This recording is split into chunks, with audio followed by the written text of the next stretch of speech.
Hello, Mark Crossfield here. More questions coming at you. This one from Paul, sent through the AskGolfGuru app, iPhone, iPad and Android devices, talking about lie angles and if it can straighten you out or not. Let's get stuck in.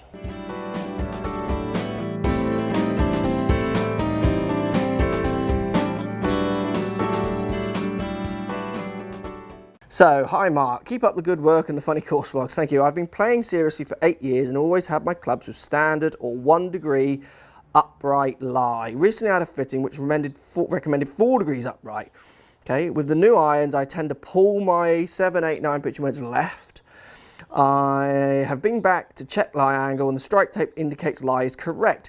Should I flatten the lie anyway, say 2 degrees as the ping chart indicates I should do, so using a different chart, to get my straighter shots back and preserve trying to fix the swing fault, creating the pulls. Cheers, Paul. Pulls for Paul.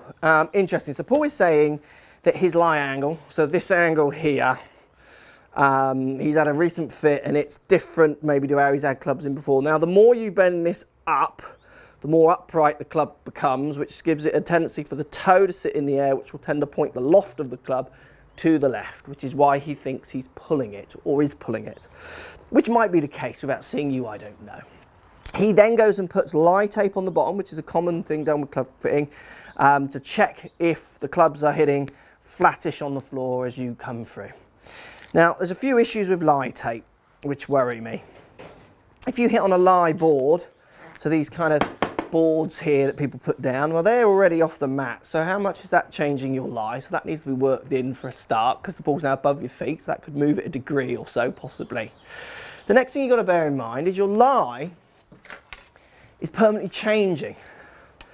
So as you come in and hit a shot, the lie of the club is permanently moving as it comes through. So if I was to hit the ground, say at this point of my swing, that club isn't flat on the floor at this point, that toe is in the air. So you're going to get heel striked on the lie tape because you hit the ground early, and then that's going to give you an idea of thinking that you need to bend the club to get that tape back on the floor. So it's got to be built around a half decent strike. This is why for fitting I use HMT here, which lines up the dots and gives you an idea of how the club is hitting on the ground. It's a little bit more accurate than just the lie tape kind of stuff. The other thing as well is you've got to watch out when it comes to lie, because each manufacturer, people talking upright and flat 1 or 2 degrees because it's simpler. Really, you should be talking what is the angle, because a Mizuno lie standard is going to be different to a Titleist lie standard. So one upright in one might not be that in the other. Do you see what I mean? Where this angle is really the number we should be talking about. The trouble is it's a bigger number, it's hard to remember, and it's a bit more complicated for people. So I would think about, personally, and I've said this a lot in lessons, or in videos, go and have a lesson with someone who uses a good launch model to teach, but also knows how to custom fit you as well. Because they'll be able to talk to you about what fault is causing that to go left. The fact that you're 4 degrees upright in the lie suggests to me that you're possibly getting your hands quite high at impact, which would put the toe on the ground, which is why that's being bent up. Now, people who tend to get the hands quite high at impact tend to struggle to face in relationship to the path. They struggle to control it a little bit, which might be more where your pulls are coming. And they're often doing that, well, not sometimes they're doing it because they hit so much from the inside with strong grits, but often I see it because they're hitting to the left and the handle comes up to try and almost straighten the path up at the bottom. But if it doesn't enough, you're swinging left, so your face is pointing left on those more lofty clubs, there's your pull. So it might be a slight swing change, but 4 degrees upright, subject to the manufacturer, sounds like quite a lot to me. Go and get on a monitor with someone who teaches and fits with a good machine like GC2 HMT. I think you'll get all your answers. I can't really give you the answer. I mean, all I would say, if you're a tour player, so a really good player, and you found that you hit those irons a bit left, you didn't want to change anything because you're a tour player, you're a good player, why change something? You're already established. A tour truck van might just bend those irons, even without letting them know. They kind of might let them know that the player won't be interested. As long as you make me hit it straighter and I can just swing, I'm happy.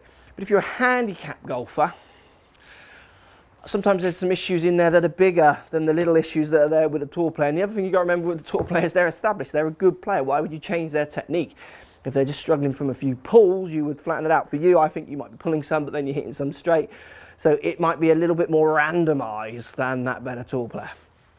Before you go and start spending money on bending clubs again or getting refitted, all those kind of things, have a lesson. It'll make a massive difference, like I say, with somebody who uses a good launch motor, who can teach on it, plus custom fit with it as well. And they'll tell you exactly why those are pulling, and together you can think, well, let's just change the lie. I like what you're doing with your swing. Change the lie and it'll straighten those out. Or they'll say, look, this changing the lie is still going to make the impact a little bit random, so you might still get a few pulls even with a different lie, so let's think about some technique. It'll give you some really clear answers.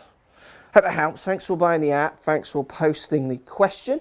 I know it's not always the answer you want. You know, if I can give a black and white answer to any of these questions, I always will. But often the questions are asked are more just a conversation starter rather than I'm going to give a definitive answer, because golf is so personal in so many ways. So the conversation has started on that. Be interested to see the comments.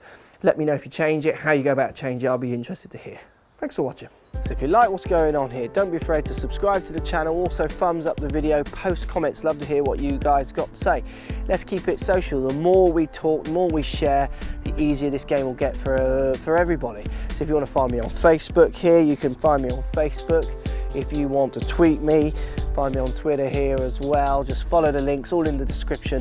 Come and join the show. Get active, get involved, get playing some better golf. Thanks for watching.